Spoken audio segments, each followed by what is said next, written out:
Hey, what's up you guys? I'm going to show you a super simple video to show you how to remove the stator. So make sure before we remove anything, remove the shifting stick here, remove that, remove the cover, then you're left with a nut here. This is a 17 millimeter. All you do is turn left, it removes this nut here, then you get yourself the needle nose pliers. There's a magnet in here. There's actually a spacer.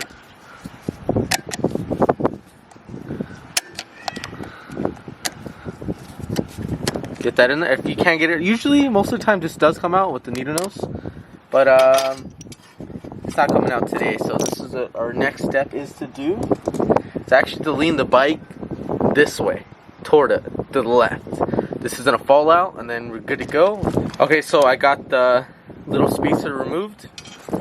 We're gonna actually get this one on here, the flywheel puller on here. I'm gonna set up the camera real quick. Okay, we got the camera set up. We're gonna first get the puller here.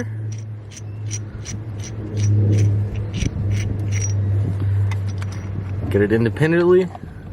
And usually, most of the time, these threads are either corroded or it's hard to actually thread this on. You want to go back and forth, work itself, get these threads at least able to grab anything. Usually you want to be careful because sometimes it leaves actually strands of like metal shavings. They're like splinters. Don't wrap your hand around it. But I know this is a really good flywheel puller and I have none of that happening. So the next thing to do is to actually get this puller, this tusk flywheel puller. I'm gonna try to zoom out here, see if I can get an angle on this. But this is the tusk. Has little grooves on here. We're gonna put it on the two holes here. Have everything nice and perfect. Before I do that,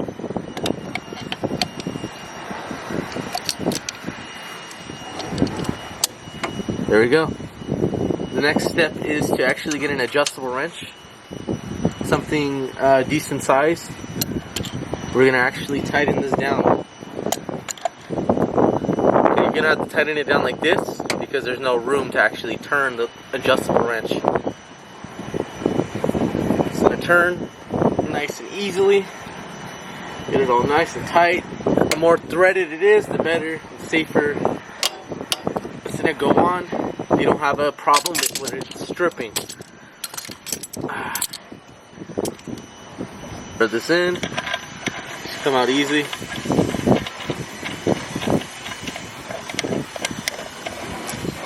Get a 17 mil.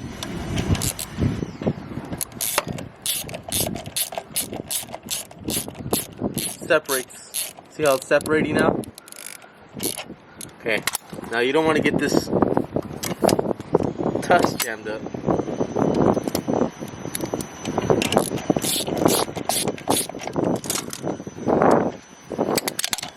Out of here. Now we got it off. Now we gotta check if the dowel's still in here. Check if the pin is actually damaged. You want to now check if this has its dowel pin, which it does right here. Everything's good. Now to remove the stator, it's really simple. Make sure you have an impact.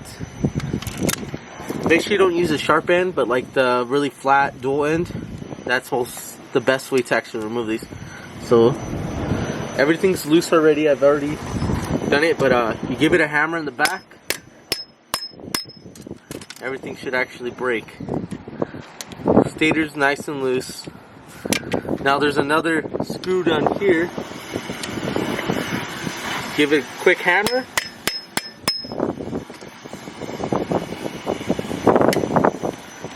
Everything's loose now. The stator should come off. The screws come off. Very simple. There's tricks you can get these if it's stripped on this end.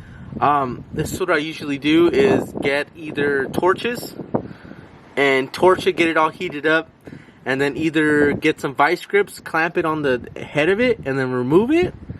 There's a bunch of different ways because sometimes these stators don't come out easy. Now the stator comes out very easily. Sometimes it gets stuck. Give it a quick pull, it should come out. This is the stator itself. Now we get the new stator, which is actually this stator. This is the new one. Check the ohms. I have a video of me checking the ohms on here, seeing if it's a good stator. Then we go and put this on. Get everything lined up.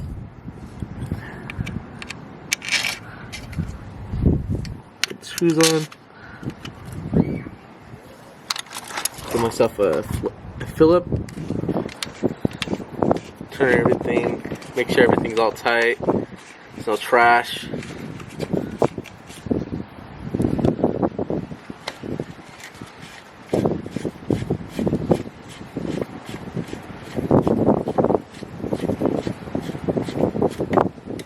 Okay, everything's nice and tight. Oh man, I didn't want to strip that, but it's stripped, it's okay. Now, I'm gonna get this here, actually turn it to the right to get it tight. Nice. Now we're gonna do the same to the bottom one.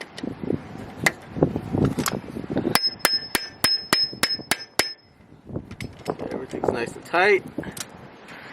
Stator's not going anywhere. Now the hard part is to remove this here. This is the best way to get it off, is to actually get an adjustable wrench and actually turn it. After I found this, just do this. I'm gonna check the threads. Looks decent. These look decent. But now to line it up, see that little groove? You gotta line it up with this groove. So I usually like to look.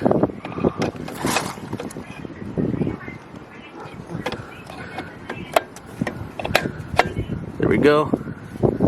Everything's lined up. Now we get the little spacer. Make sure the spacer's on. If it's not on, then it won't actually work. But, did you hear that? I didn't put it on correctly. So I like to turn it, see if everything's good. I don't know if you can see it, but this actually fell off. I'm gonna try to turn this by hand. I'll try to kick it over to get it in place where you can see it.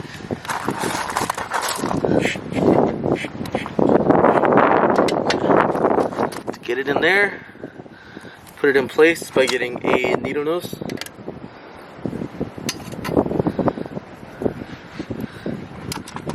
Best way I found out to put this on, actually put it in place here. Get the needle nose pliers and actually put it down. So just be careful. Make sure you guys have this on. Make sure it's checked, or your bike's not gonna start up. You know, wonder why you're not getting spark.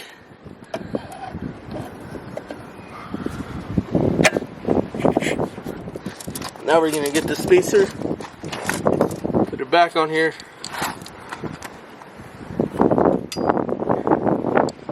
Get the nut.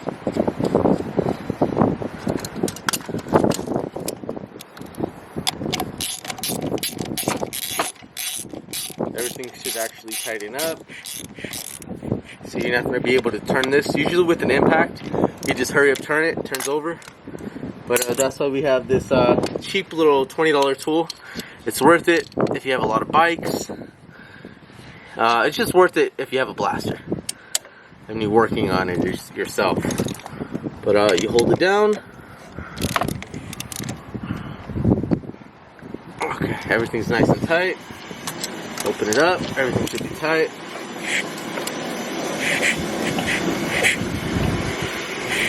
Okay. You just have these little wires here to connect up with the wiring harness, and yeah, you should have spark. Everything should be good. I have a video on how to check the state.